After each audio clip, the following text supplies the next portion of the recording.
Introducing a lineup of international award-winning and talented indie authors, only on the Writer's Corner live show.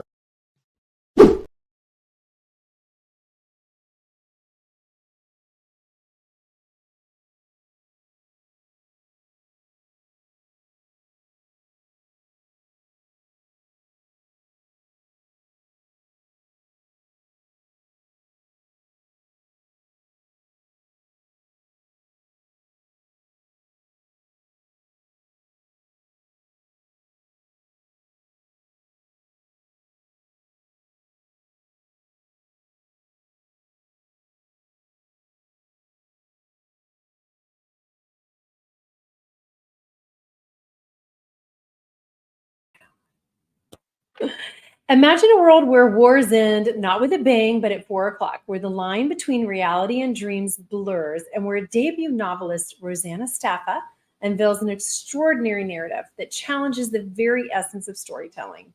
Join us as we dive deep into her mesmerizing debut novel, The War Ends at Four, and explore the captivating realms of imagination and reality. You are watching the Writer's Corner live show. Don't go away. We'll be right back. Welcome to the Writer's Corner live show, the weekly water cooler for authors and readers.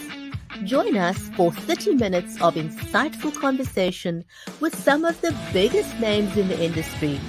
We feature award-winning authors, New York Times and USA Today bestsellers, and even international indie sensations. Tune in and join our family-friendly community only on the Writer's Corner live show.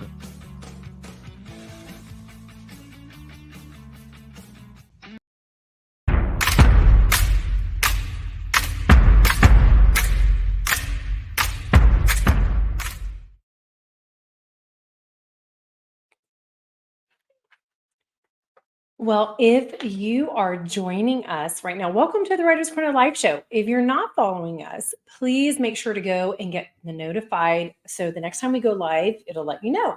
I'm your host, Mary Elizabeth Jackson, and today's show we are talking to Rosanna Staffa.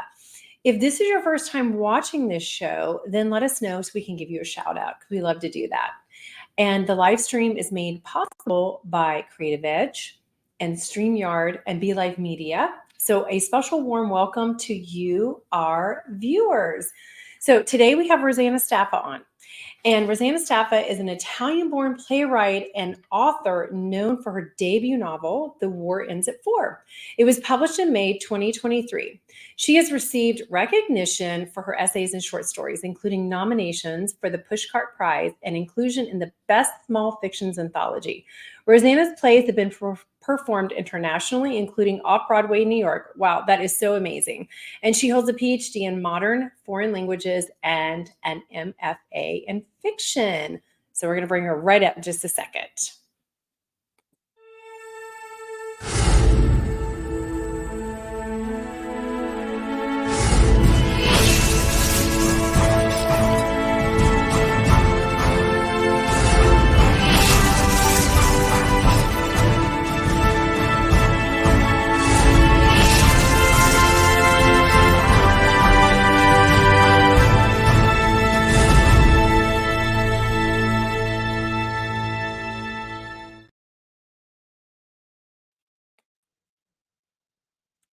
Hello, Rosanna. How are you? Welcome to the show.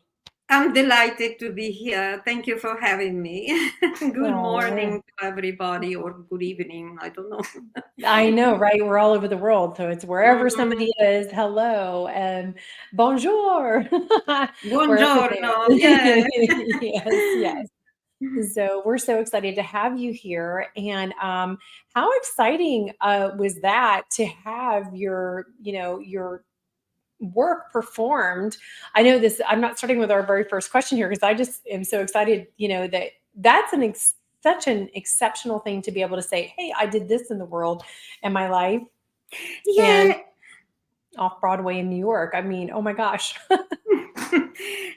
It just, you do your work.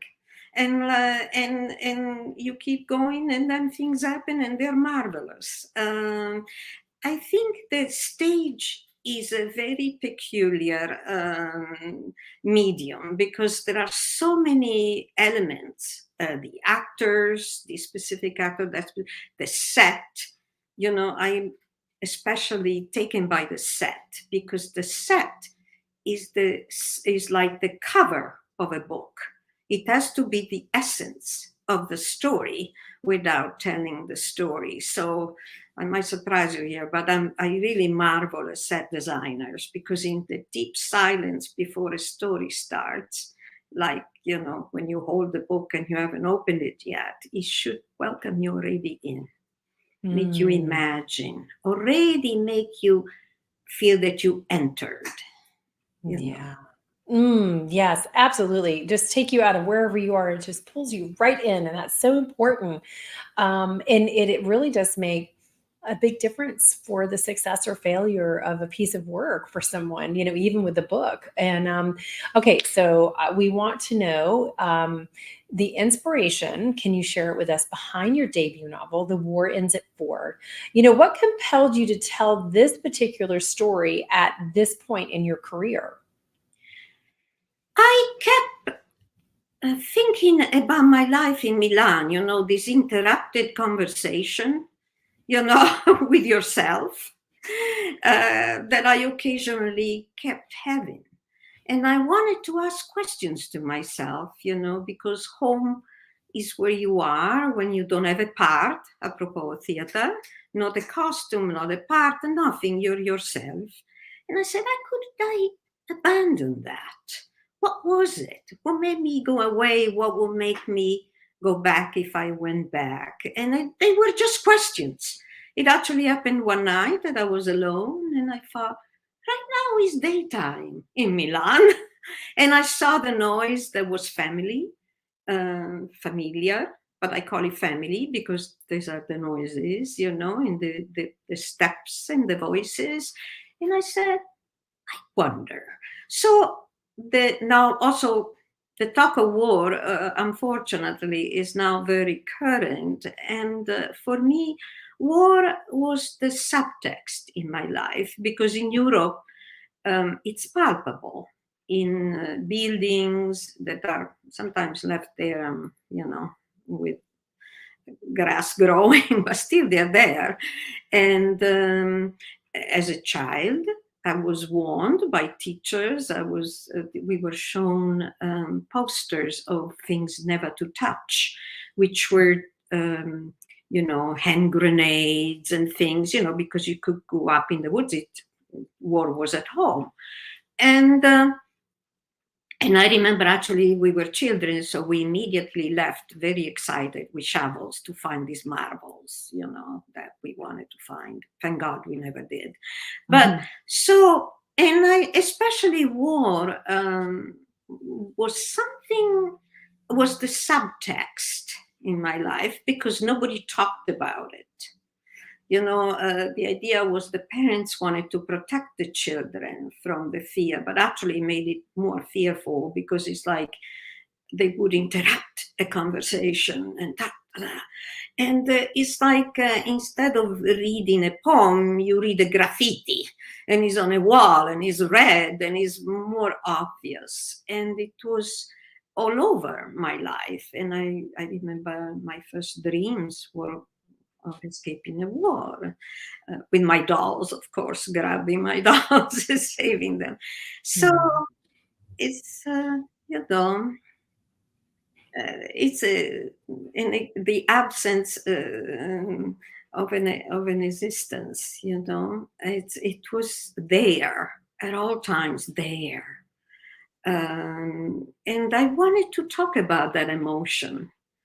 And I wanted to talk about going home. What does it mean? It was questions I asked myself. What it meant to go away, what it would mean to go back. And so I took a woman, not too young, because a crisis requires an extreme authenticity when you're not too young. When you're young, you can kind of, I remember being, a teenager and making fantasy out of reality. But when you're grown, you know a choice is a choice. So I wanted someone in a real crisis who knows that he has interrupted the conversation and wants to examine the what if. And I think we all have a what if like that. You don't have to leave a country. You might have not followed the path that your family imagined, that you imagined. You might have moved for work. I think there are reassessments. And some, I think, are fabulous because when you when you go, you discover parts of yourself you didn't even imagine. You know, Right. and Yeah. like it, yeah, Go ahead. and like a child, you discover, are surprised, a little afraid, and then just as a child, you get it and make it. There is great joy in it. And Mm. of course, English was not my main language, so I had to navigate that one. Well, it is interesting learning new languages, isn't it? I've always loved that, but it is kind of hard, isn't it? And this is such an interesting topic and a brave topic, I guess. Would you say to have tackled in a book and want to bring forth for folks, because it is a very sensitive subject, in the world and in various places in the world. It is. So I'm glad you wrote about it. Okay, I want to ask you. The War Ends at Four is an intriguing title. I love the title. Will you shed some significance and light on the title and how it relates to the narrative? Well, I'll give it away because it's Okay. interesting for me to talk about it. It's really a childhood game. The Okay. two kids in the novel play war because they want to learn how to resist, how to protect themselves. Because I have to tell you, the most terrifying thing is to realize that there is something your parents cannot shelter you from. Mm. Just when you're a child, when you're young, they can do anything. They know everything. They will always take care of you, and so, or not. And that was very scary. So, like the children in the novel, I played war a lot with my friends, with my brother. But at 4 o'clock, the most terrifying events have to stop because it's snack time. You have Mm. your Nutella and bread. But it's ironic because truly the war does not end at 4. And I didn't have the title. Actually, I struggled with the title a lot. And then I entered the game and I went, oh my God, for me, the war ended at 4. Mm. It was magic, that I could do that. We're done. Right. We're on to something else now. And Yeah, it wouldn't is, that be nice? yeah, it's like it was a good distraction for a child. So I love that kind of that light bulb went off, and then you're like, oh, hey, this is a play on words that I can use, and the title is wonderful. And the story behind it is um, wonderful. Thank you for sharing that. And Oh, thank you. uh, what themes or messages do you hope readers will take away from your novel, and how do these themes resonate with your personal experiences or beliefs? Well, I hope that they will come away with hope.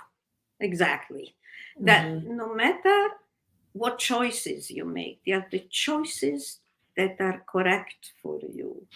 And my protagonist asks questions but doesn't rush to answers, because Okay. that's the way to shut off your desires. Let them speak. Let them frighten you a little. Let's stay with it, stay with it, stay with it.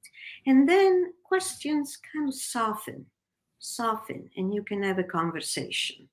If you go in wanting an answer, you shut off the basic need that started them. So respond to that need, stay with it, trust it. And I think that's hopefully what people come away with. The Mhm. other thing is that healing is complicated, both, physical. I was an acupuncturist, and the woman in my novel is an acupuncturist. Actually, some of the patients in the novel were my patients. One came to my reading and cracked up, said, "Ha ha," because I described him. But anyway, That's funny. yeah, I loved it.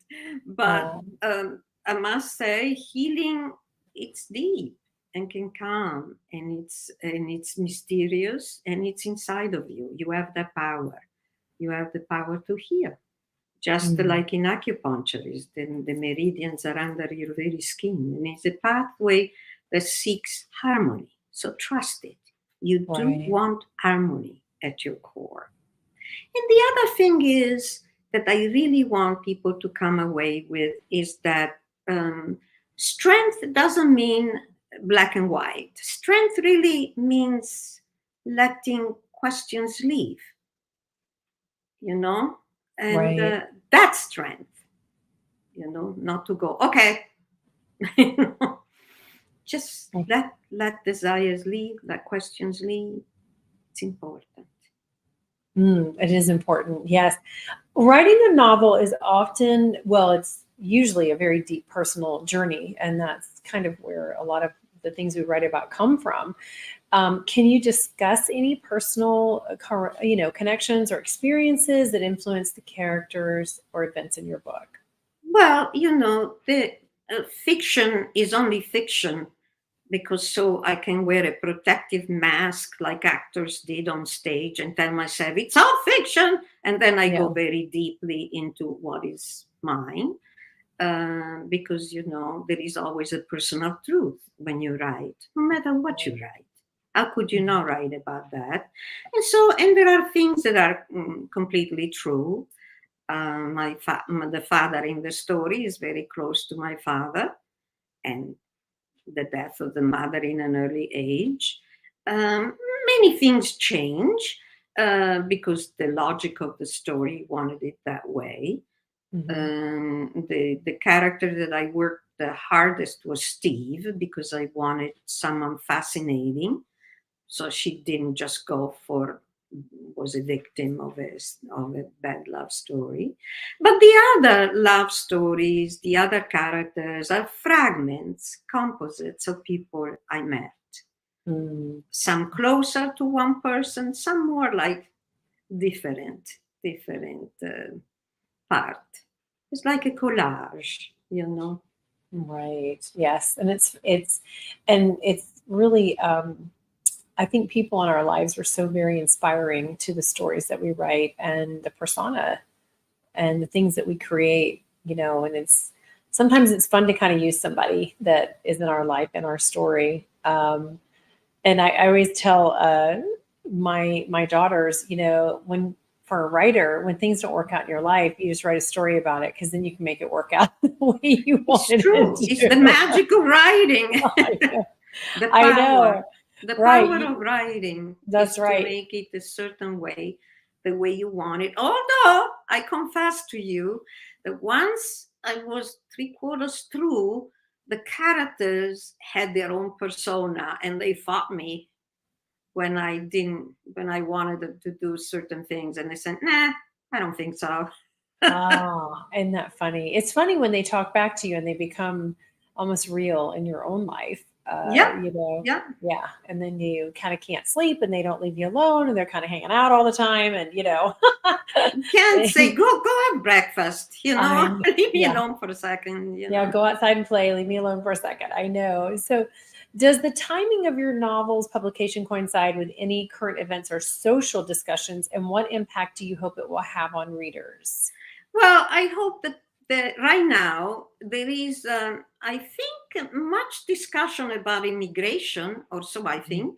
Mm-hmm. And my novel really started with the father, old school immigration, and the daughter, new kind of immigration. You go away because of a desire, but Mm-hmm. hopefully I represented in a way that you see that both look at reality with the outsider's eye, even if they desire to belong, and their life for both of them is a little pencil thin. You know, you kind of go, am I really here? And what do I examine? And so I hope that people connect to the impression of the outsider, you know, because Mhm. you're away from a familiar territory and you have to reinvent yourself a little bit. So it's very difficult to create a new home because home is where you are when you don't act. You take, you know, you're inside.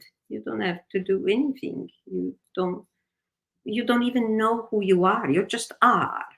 And Mm, that's where you are at home, you know. right. Well, So that's I very important. So to look at the outsiders with a different eye is possible. And I think we're all outsider. Everybody moved away from, you know, for school, work, you know, had to reinvent themselves a little. I hope this speaks to most, you know. Mm, yes. Well, that's what we want. And especially, I yeah, do. I wanted a conversation. I didn't yeah. want just people listening to me. Oh, okay. Right. Yes. Well, That that's would be really, so boring. I wanted this invisible conversation, you know, when a reader goes into a book.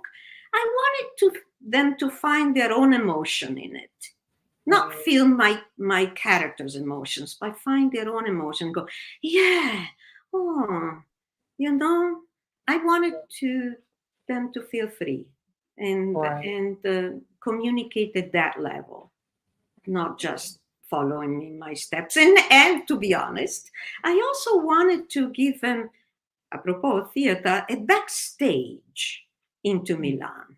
I wanted them to smell the fog, um, see the flirting that happens in old cafes, Mm, like it happens to her, and just the meals, noisy and rowdy, the old love stories revisited, everything. I wanted to give a backstage because I don't think the people go backstage in a novel about Milan. So I wanted to take them to the real Milan. nice. Oh my gosh. Just your description of it puts you there. When you're Thank you. yes, when you're talking about it, it's awesome. So, can you provide insight into your writing process for The War Ends at Four? You know, were there any challenges, breakthrough moments you encountered during the creation of it? And I'm sure that you did. They were very complicated when I was describing the relationships, Hmm. because I wanted to be absolutely authentic and Mm, still address the complexity of the emotions. right. And like me, Renata is always an outsider. I think the novel speaks of that. She's the Italian in America and the American in Italy. So that sense I really wanted to give, how interesting it is that you are always navigating these situations. I wanted to make it active.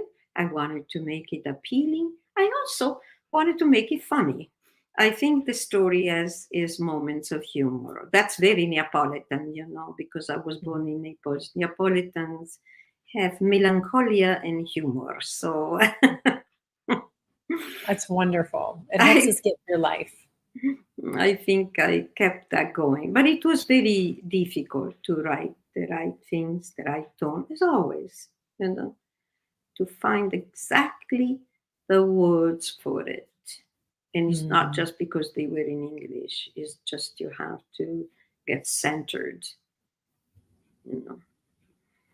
Yes, you do. And sometimes it's easy and sometimes it's quite challenging to be able to get ourselves in that place for writing. Oh, yeah, And, yeah, and to yeah. to get across what we're trying to get across. Sometimes it's easy to get what's in here, or even here out on our paper or tablet, whatever we're writing on. And it just, but sometimes it's easy, and sometimes we have to have complete silence. We have to go maybe somewhere that's going to inspire that feeling that allows us to be in that place to write what we're needing to write. So, okay, we have a time for like about one more question, and then I'd love for you to read something from your book. Debut novels often mark a milestone in an author's career. What are your future aspirations and literary goals as you continue your journey as a writer, especially after this debut publication? Well, a new novel is in the works, and Good. so yeah, I as complicated as it was, it gave me great pleasure to Mm. to write the first novel. It has been well received, and it encourages me to keep going. I still write short stories. It's the little, my little affair. Mm. I go away and write a short story, but um, I think novels are here to stay. Nice. Now, is the one that you're working on that's in the works, is it a sequel at all to this? No, not at Or is all. it No, totally different? not Okay. totally different. I feel if I have succeeded in writing this novel, the reader will imagine what happened, will imagine the sequel. I want the reader to be free to imagine. Nice. Well, do you want to read a little excerpt from the book? Absolutely. It's Okay, from the wonderful. beginning. Okay, And great. she's going to the acupuncture clinic. Steve is her husband, an actor who is a little too fascinating off stage, not just on stage, I must say. It was a difficult weekend in Minneapolis with wind, snow, then rain. Steve had promised to call from California, but did not. Renata hadn't been able to reach him. His cell phone was off as usual. The receptionist at the theater in LA, where he worked in rehearsal, told Renata that she'll give Steve the message, but her voice was sluggish with late night socializing. So who knew what she would do? Renata stayed up late watching TV. Cartoons, mice and birds chasing each other, tap dancing going up in smoke. She felt restless, missing smoking cigarette. In a fragment of a dream, Steve came through the window like a burglar and told her that he had fallen in love with a street musician on the Third Street promenade and would not return home. Why you stay awake for me always? He'd always asked her when coming home late. He always told her he had been at the house of fellow performers after rehearsal, and he maintained that the entire cast was there. They talked about traveling to Milan in the summer to see her father and brother. Perhaps this year they would have the money. Um, sorry. Dizzy from wine, Renata agreed. Their family rattled around in her brain like restless ghosts. What are you doing there? In America? Doing something good? But what? Che cosa? Steve knew a few words in Italian, but no verbs. He could not eat, sleep, or love in Italian. Mangiare, dormire, amare. He could not lie. Mentire. She remembered his fling years before with a woman in Colorado, crazy for horses. One time only in the 5 years they'd been together, he swore. His phone was off. She could only wait. Aspettare. Thank you. Oh, I could just listen to you read all the time. Oh my gosh, that was so amazing. I love it. Thank you so much. We are talking to Rosanna Staffa today about her very new novel. It's called The War Ends at 4. You'll have to go get her book. And we're so grateful to have you here today and to share this debut novel with us. We can't wait to have you back on the show again and just follow you and see what's going on in your life and your new novel that will come out when it's done. But thank you so much for being here today. And thank you everyone who joined us today on the Writers Corner Live Show. And we'll be back soon. Thank you. And thank you everybody for being here. I really love it. Thank you. Yes, absolutely. Bye-bye. Bye. Thank you for joining us on the Writers Corner Live Show. 30 minutes of insightful author conversations with some of the biggest names in the industry, including award-winning authors and international indie sensations. Join us on the next episode of the Writers Corner Live Show.